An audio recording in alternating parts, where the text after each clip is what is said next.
জয় গৌর, জয় নিতাই। আজ 4ই বৈশাখ 1433 ও ইংরেজি 18ই এপ্রিল 2026 শনিবার। আজ আমি শ্রী চৈতন্য চরিতামৃত পাঠ করছি। চৈতন্য চরিতামৃতের হরে কৃষ্ণ। আজ আমি পাঠ করছি শ্রী চৈতন্য চরিতামৃতের মধ্যলীলা প্রথম খণ্ড 14 পরিচ্ছেদ হেরা পঞ্চমী যাত্রার শ্লোক 19 থেকে 34।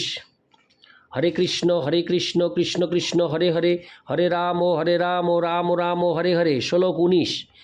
তবে মহাপ্রভু তারে ঐশ্বর্য দেখাইল, কারেহ না কহিবে এই নিষেধ করিল। শ্লোকার্থ। তখন শ্রী চৈতন্য মহাপ্রভু রাজাকে তার কিছু দিব্য ঐশ্বর্য দেখালেন এবং তাকে নিষেধ করলেন সে কথা কাউকে বলতে। ইতি শ্লোক 19। শ্লোক 20।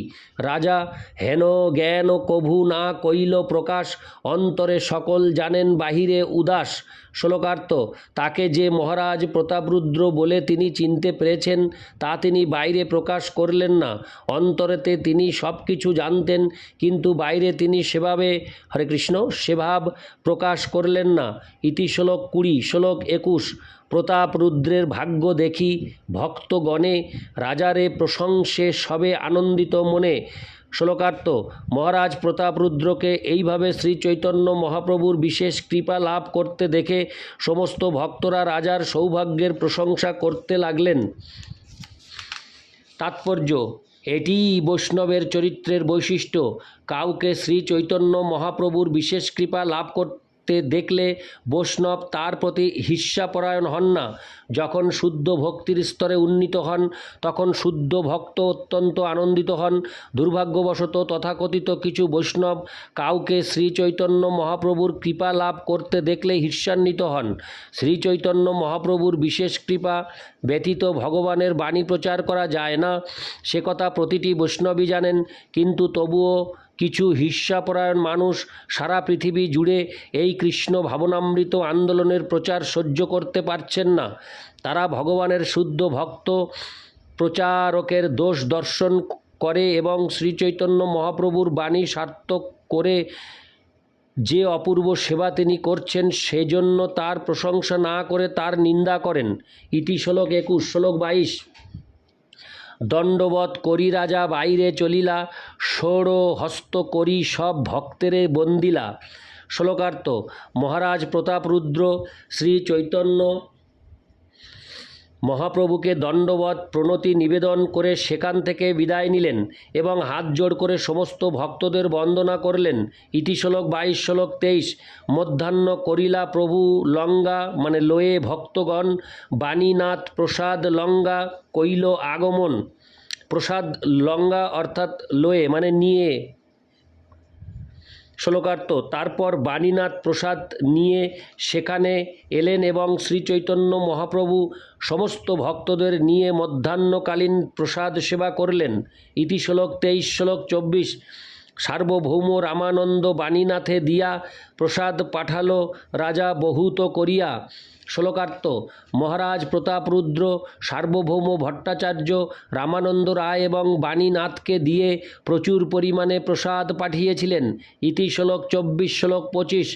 বলগণ্ডী ভোগের প্রসাদ হরে কৃষ্ণ। বলগণ্ডী ভোগের প্রসাদ উত্তম অনন্ত, নি সকরি প্রসাদ আইল যার নাহি অন্ত। শ্লোকার্থ। অপর্যাপ্ত পরিমাণে বলগণ্ডী ভোগের অতি উত্তম প্রসাদ এবং সেই সঙ্গে নি সকরি প্রসাদ আনা হলো। ইতি শ্লোক 25। শ্লোক 26। ছানা পানা পৈড় আম্র নারিকেল কাঁঠাল নানাবিধ কদলক আর বীজ তাল। শ্লোকার্থ। ছানা ফলের রস ডাব আম নারিকেল কাঁঠাল নানাবিধ কলা এবং তালের শ্বাস আনা হলো। তাৎপর্য। এটি জগন্নাথ দেবের প্রসাদের প্রথম তালিকা। ইতি শ্লোক 26। শ্লোক 27। নারঙ্গ ছোলঙ্গ টাবা কমলা বীজপুর বাদাম ছোহারা দ্রাক্ষা পিণ্ড খরজুর।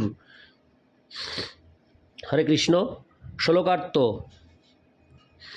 সেই সঙ্গে ছিল নারঙ্গ ছোলঙ্গ টাবা কমলালেবু বীজপুর বাদাম শুষ্ক ফল দ্রাক্ষা এবং শুষ্ক খেজুর।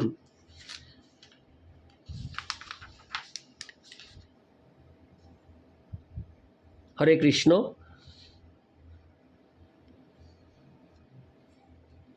আমি শ্লোক 27 আরেকবার পাঠ করছি। একটু হয়তো উচ্চারণটা ভুল হয়েছে আমি মনে করলাম। নারঙ্গ ছোলঙ্গ টাবা কমলা বীজপুর বাদাম ছোহারা দ্রাক্ষা পয়সী নয় তয় পিন্ত খরজুর পিন্তু হরে কৃষ্ণ পিন্ত খরজুর শ্লোকার্থ। সেই সঙ্গে ছিল নারঙ্গ ছোলঙ্গ টাবা কমলালেবু বীজপুর বাদাম শুষ্ক ফল দ্রাক্ষা এবং শুষ্ক খেজুর। ইতি শ্লোক 27। শ্লোক 28 মনোহরা লাড়ু আদি শতেক প্রকার অমৃত গুটিকা আদি ক্ষীরসা অপার শ্লোকার্থ। মনোহরা লাড়ু অমৃত গুটিকা আদি শত শত প্রকারের মিষ্টি ছিল, আর ছিল অপর্যাপ্ত পরিমাণে ক্ষীর। ইতি শ্লোক 28। শ্লোক 29 অমৃত মন্তা সরবতী আর কুমড়া কুড়ি সরামৃত সরভাজা আর সরপুরি শ্লোকার্থ। আর ছিল পেঁপে সরবতী লেবু কুমড়া কুড়ি সরামৃত সরভাজা এবং সরপুরি। ইতি শ্লোক 29। শ্লোক 30 হরিবল্লভ সেউতি কর্পূর মালতী ডালিমা মরিচ লাড়ু নবাত অমৃতি শ্লোকার্থ। আর ছিল হরিবল্লভ ঘিয়ে ভাজা এক প্রকারের মিষ্টি রুটি সেউতি কর্পূর ও মালতী ফুলের তৈরি মিষ্টি মুগের লাড়ু নবাত চিনির রসে পক্ষ এক প্রকার মিষ্টান্ন অমৃতি জিলিপি জাতীয় ঘৃতপক্ষ মিষ্টি। ইতি শ্লোক 30। শ্লোক 31 পদ্মচিনি চন্দ্রকান্তি খাজা খন্তসার বিয়রি কদমা তিলা খাজার প্রকার শ্লোকার্থ। আর ছিল পদ্মচিনি চন্দ্রকান্তি কলাইয়ের ডালে প্রস্তুত সরু চাকলি বা চন্দ্রাকৃতি ফুল বড়ি খাজা খন্তসার বিয়রি চাল ভাজার চাক কদমা তিলা খাজা খাজার সঙ্গে ঘিয়ে ভাজা তিলের মিশ্রণে প্রস্তুত মিষ্টি দ্রব্য বিশেষ। ইতি শ্লোক 31। শ্লোক 32 নারঙ্গ ছোলঙ্গ আম্র বৃক্ষের আকার ফুল ফল পত্রযুক্ত খন্তের বিকার শ্লোকার্থ।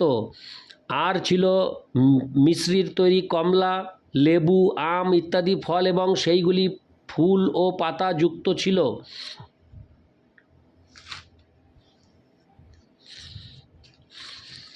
ইতি শ্লোক 32। শ্লোক 33 দধি দুগ্ধ ননী তক্র রসালা শিখরিণী সলবন মুদ গাঙ্কুর আদা খানি খানি শ্লোকার্থ।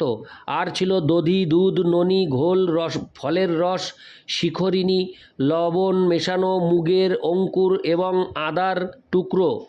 ইতি শ্লোক 33। শ্লোক 34 লেম্বু কুল আদি নানা প্রকার আচার লিখিতে না পারি প্রসাদ কতেক প্রকার শ্লোকার্থ। আর ছিল লেবু কুল ইত্যাদির নানা প্রকার আচার জগন্নাথ দেবের সে সমস্ত প্রসাদ আমি লিখে শেষ করতে পারছি না। তাৎপর্য 26 থেকে 34 শ্লোকে গ্রন্থকার শ্রী জগন্নাথ দেবকে নিবেদিত বিবিধ প্রসাদের বর্ণনা করেছেন।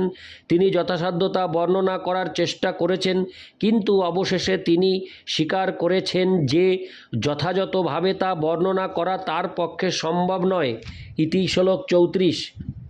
হরে কৃষ্ণ কৃষ্ণ কৃষ্ণ হরে হরে হরে রাম রাম রাম হরে হরে। জয় গৌর জয় নিতাই।